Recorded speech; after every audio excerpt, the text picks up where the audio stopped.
De novo a imagem, por gentileza. O judeu, quando chegava aos 12 anos, irmãos, ele tinha que ter, pelo menos na cabeça, grande parte de Deuteronômio.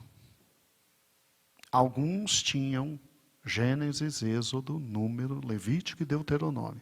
A maioria era Deuteronômio, porque a maioria vinha de família simples.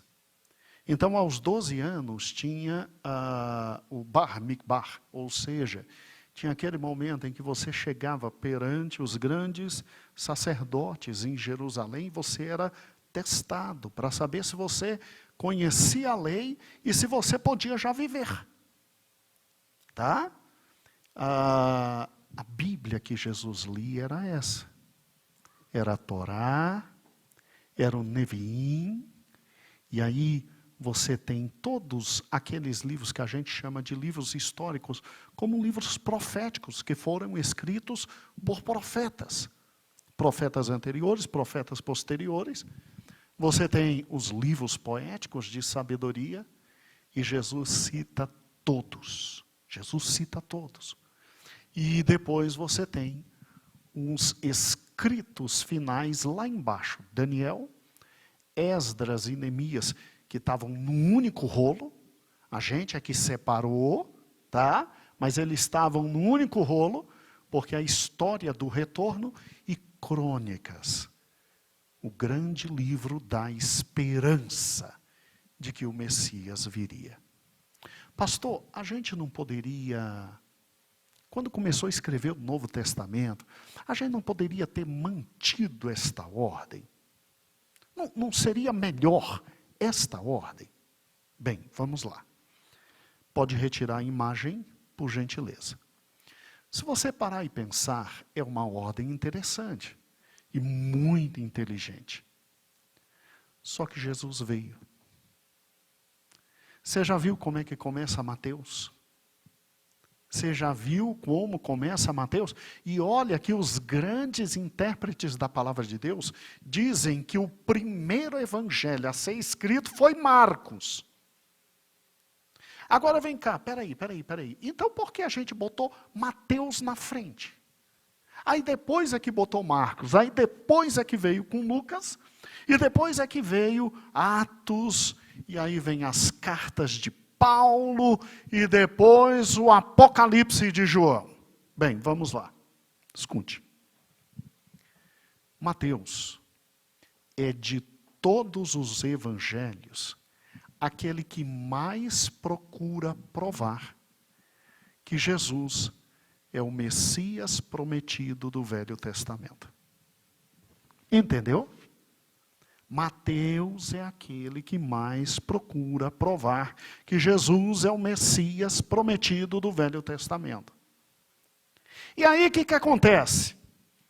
Mateus então se torna aquele livro essencial entre o Velho Testamento e o Novo Testamento, porque em Mateus direto a gente escuta como tinha escrito o profeta, ou então, para que se cumprisse a profecia,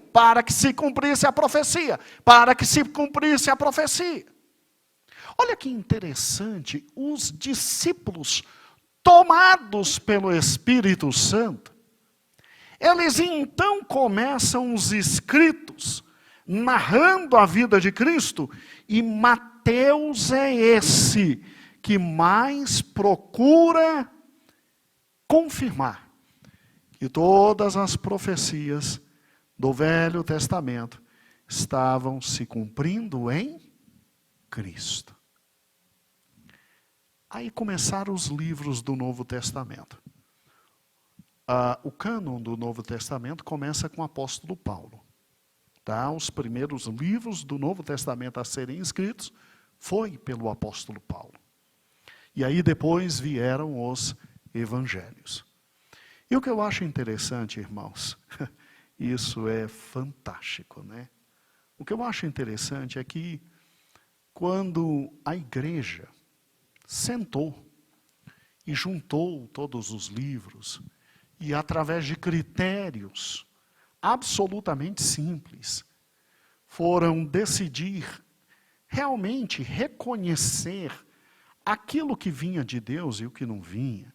E os critérios nós já estudamos no domingo de manhã, há uns 2 anos atrás, mas o mais importante deles, esse livro foi escrito por um apóstolo, alguém que andou com Cristo, ou pelo menos esse livro foi escrito por alguém que está no ciclo apostólico e pode relatar o que aquele apóstolo viu. Então, por exemplo, o livro de Marcos não foi escrito por Pedro, mas todo mundo diz que ali é Pedro, porque Marcos era discípulo de Pedro e praticamente reproduziu aquilo que aprendeu com Pedro, depois de ter sido colocado para escanteio por Paulo. A mesma coisa Lucas e etc. Agora Mateus e João já eram apóstolos. E obviamente o querido Paulo, a quem Deus concedeu uma sabedoria maravilhosa e o inspirou para simplesmente 2/3 do Novo Testamento serem escritos por ele. Agora, pensa comigo, vamos juntinho. Quando você vê que Jesus veio, porque a intenção não é responder sobre o Velho Testamento, sobre o Novo, é sobre o Velho.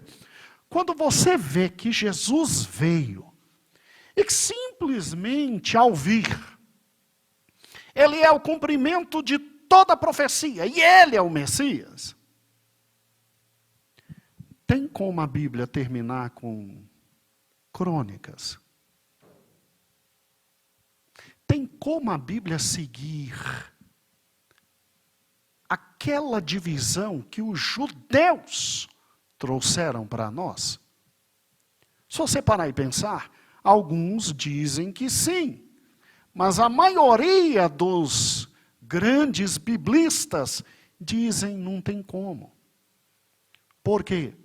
Porque a presença de Cristo faz com que a gente olhe para o cânon do Velho Testamento e não identifique mais o cânon do Velho Testamento como história e revelação de Deus para Israel, mas preparação e sombra para Jesus Cristo.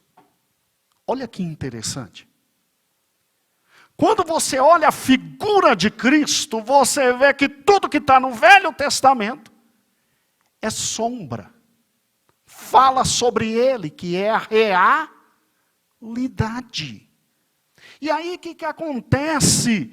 É óbvio que, olhando para a realidade que é Cristo, você não pode terminar o Velho Testamento com crônicas. Você tem que terminar o Velho Testamento dizendo quem é o homem e em que se tornou a nação de Israel. Tem que ser Malaquias.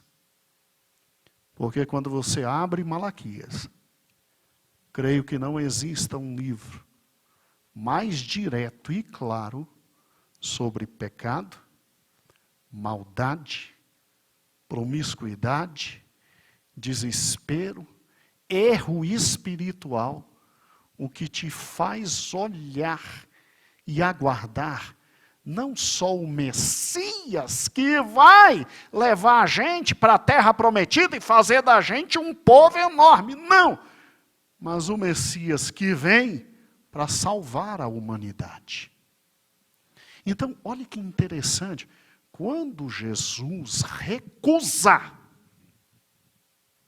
entrar em Jerusalém e governar, porque o que foi aquela entrada em Jerusalém? Agora a gente pode conversar um pouquinho mais fundo sobre isso. A entrada em Jerusalém não foi só a entrada triunfal de Jesus de Jerusalém, foi um dos maiores momentos malignos preparados pelo diabo para Cristo. Pastor, o senhor enlouqueceu. Calma, peraí, só um pouquinho. Vamos com calma, bem devagarzinho. Pastor, como é que pode ter sido um momento maligno? Se todo mundo coloca ramos, se todo mundo diz, bendito que vem em nome do Senhor, filho de Davi e rei nosso, hosanas, Isso é um momento bendito. Sim, é um momento bendito. É um momento maravilhoso, é um momento de glorificação, a entrada triunfal de Jesus em Jerusalém.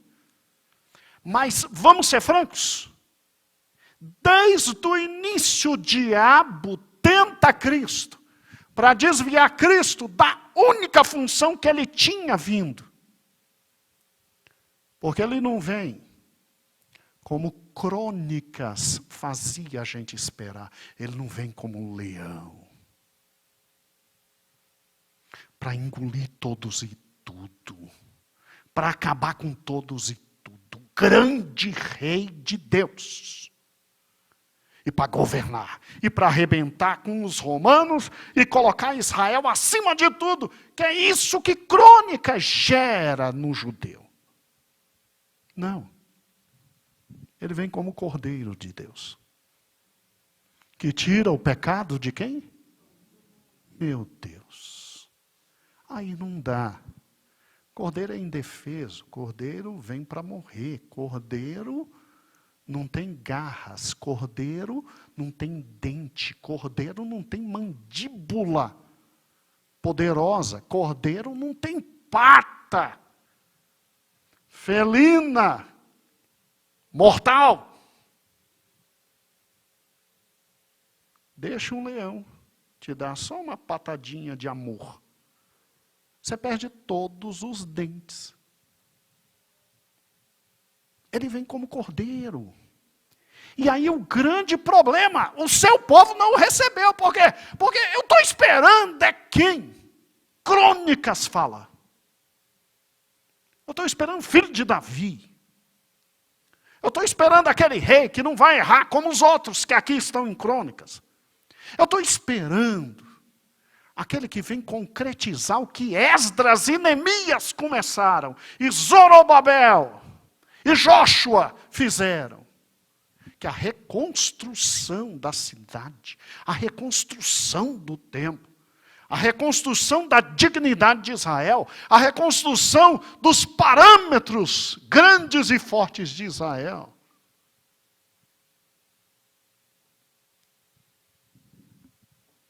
Aí vem Mateus, falando de alguém que se diz rei, e vem para morrer, e que ao terceiro dia ressuscita. Ah, vai contar. Não vai contar a história para boi dormir. Pois é exatamente esse o Evangelho. O Evangelho é isso. É Cristo vindo como o Cordeiro de Deus para redimir os pecados humanos. Não dá para terminar com Crônicas. Tem que terminar com Malaquias, o último dos profetas, e que abre e esculacha não só Israel, mas a humanidade. Porque se o que Malaquias escreveu é verdade, e se o povo estava vivendo de forma cega, e se o livro de Malaquias é o que ele diz que é sentença de Deus contra Israel, e se Israel é a luz para os povos e o resto dos povos, não tem como. Aí Paulo tem que vir em Romanos dizendo assim: todos pecaram e destituídos estão de quê? Da glória de Deus. Olha para judeu e diz: ó, eu sei que de você vem alianças, vem a lei, vem a graça, vem as promessas, vem os escritos. Mas você é tão pecador quanto o resto, meu amigo. Tu vai para o inferno se não aceitar Cristo. É à toa que Paulo apanhava em cada igreja judaica que chegava, chamada de sinagoga. Era surra atrás de surra. Você vai falar a verdade? Então vamos lá, dá para terminar com Crônicas? Não. O que a gente fez imediatamente quando entendeu o Evangelho eterno de Deus? Porque Jesus, como leão e todo-poderoso, é o final de cada evangelho e é o Apocalipse. O que a gente fez? A gente pegou Agora bote de novo a imagem, filho. Abra na primeira parte, a Torá. Olha que ideia genial dos pais da igreja. Gente como Tertuliano, Jerônimo, gente como Policarpo de Esmirna. Olha o que esses homens legaram para a gente. Olhe para cá. Para vocês terem uma noção, Inácio de Antioquia já tinha todos esses livros nessa sequência. O que a gente fez? O que a gente fez com o Velho Testamento? Bem, primeiro nós conservamos os 5 primeiros livros na ordem que estavam aí, que é a Bíblia judaica, porque eles são o fundamento. Não tem o que fazer. São o fundamento. Gênesis, Êxodo, Levítico, Números, Deuteronômio. E aí o que acontece? Imediatamente, quando a gente olha, meus amados irmãos, para Cristo, e entende que todo o Velho Testamento era sombra e o Novo Testamento é cumprimento, é fácil de entender isso. A gente lia o Velho Testamento e ficava imaginando como é que vai ser isso. A gente lia Isaías 53, ele foi humilhado, o mais desprezível, homem de dores. A gente não sabia como era isso. Mas quando Mateus, Marcos, Lucas, João, quando todos esses veem o que Jesus passou, opa, isso é Isaías. Agora entendemos. Então, o que é o Novo Testamento? O Novo Testamento é Deus determinando, escreva, que eu estive no meio de vocês, o Espírito Santo inspirou, e que eu já cumpri o Velho Testamento. Então tem que mudar mesmo. Não a Torá, porque ela é uma sequência ordeira. Gênesis é o início de tudo. Êxodo é o grande livramento. Levítico, o livro das grandes determinações, Números, a história primeira, Deuteronômio, o segundo fato. Então, não tem como mudar. Agora, olha que interessante, presta atenção. Quando vem Josué, Juízes, Samuel e Reis, excelente, porque é a sequência da história. E se é a sequência da história, nós não vamos chamar esses livros de proféticos, porque livro profético é aquele que vai profetizar sobre Cristo, que é o centro. Nós vamos chamar esses livros de históricos. Porque ao mesmo tempo que contam a história de Israel, demonstram Jesus como aquele que coordena a história e controla todas as coisas. Aí vamos juntos, abaixe. Olha que interessante. Nós vamos, vai lá para o final, filho, lá para o final. Nós vamos retirar Crônicas daí. Porque a gente não espera um Messias que se poderia esperar de Crônicas. O Messias ligado à terra, o Messias ligado ao grande reinado, o Messias ligado às questões materiais de quê? De Israel, a reino de Israel. Não. Crônicas, pode colocar lá em cima, aí vai lá para cima. Aí Crônicas fica depois de Reis. Crônicas fica depois de Reis, sem prejuízo nenhum. Sem prejuízo nenhum. Ao contrário, fica mais fácil de entender, porque pega Samuel, pega Reis e pega Crônicas, e você estuda em 3 grandes livros todas as visões possíveis dos reis de Israel. Bem, se o centro é Cristo, aí vem agora as profecias. Sim, tem profecias voltadas para Israel, mas a palavra fala é de Cristo. Aí a gente coloca profetas menores e profetas maiores e divide da seguinte forma. Já estou terminando, eu prometi, termino rapidinho.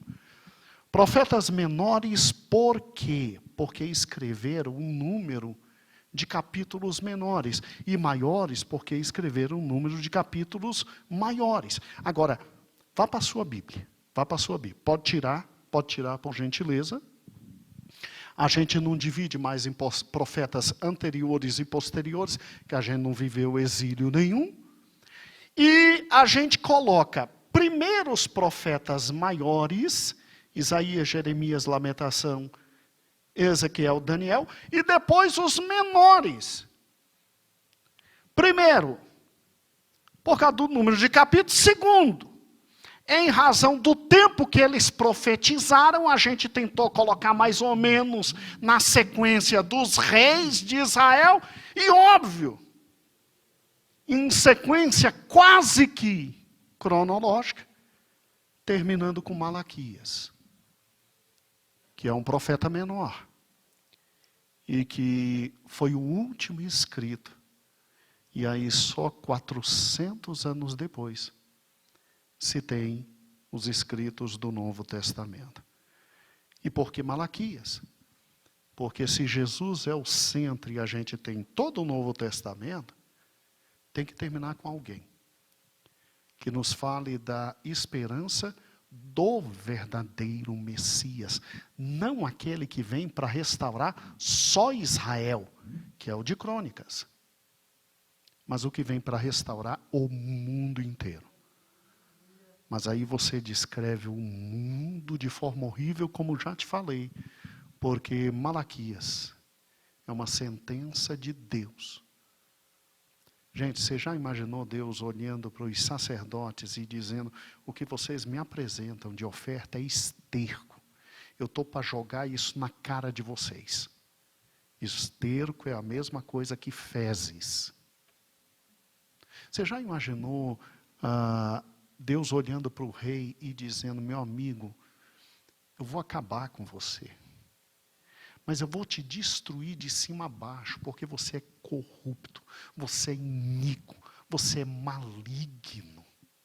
Você já imaginou o que é Deus olhando para todas as autoridades de Israel e dizendo: eu sinto nojo de vocês? Sim, é assim que termina o Velho Testamento.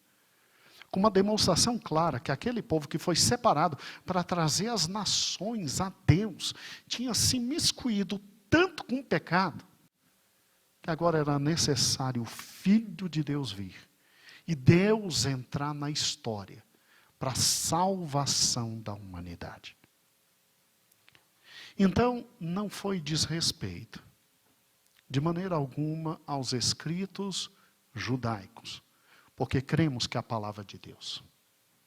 De maneira alguma.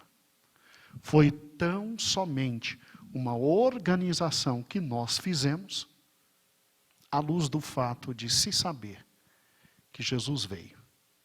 E que aquele personagem histórico era o Filho de Deus.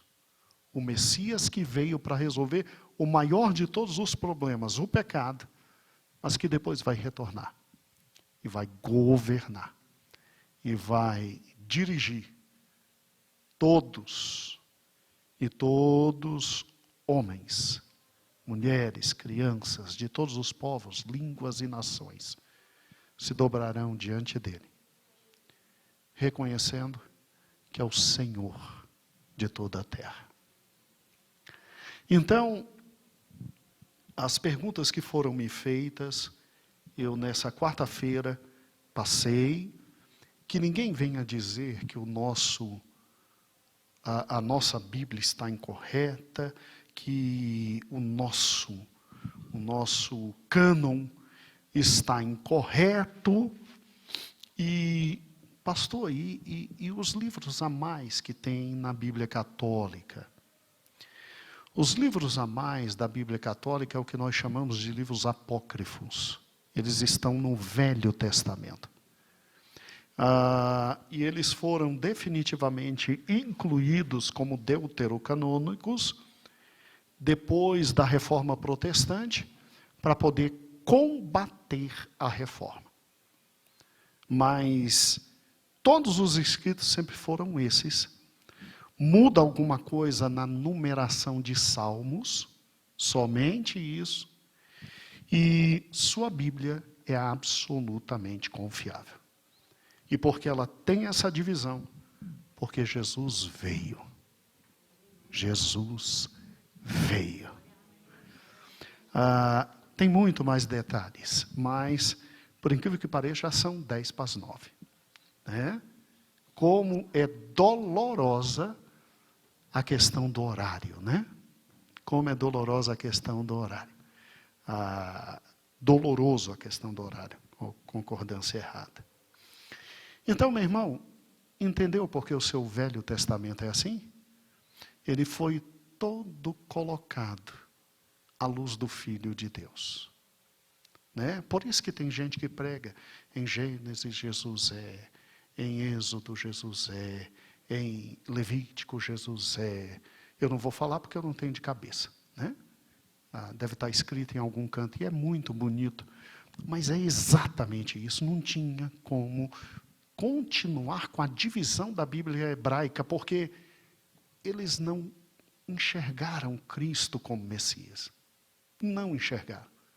E por isso que a nossa divisão é muito melhor e muito bem feita, em razão de todas as consequências da vinda de Cristo. Tá bom? E em outra quarta-feira, não na próxima, porque na próxima eu quero voltar. Eu estou cheio de coisa para ensinar sobre reis, mas é que as perguntas eram tantas. Desde Samuel, pastor, por que a gente tem 1 Samuel, 2 Samuel? Gente, não é primeira, tá? É primeiro, guarda isso.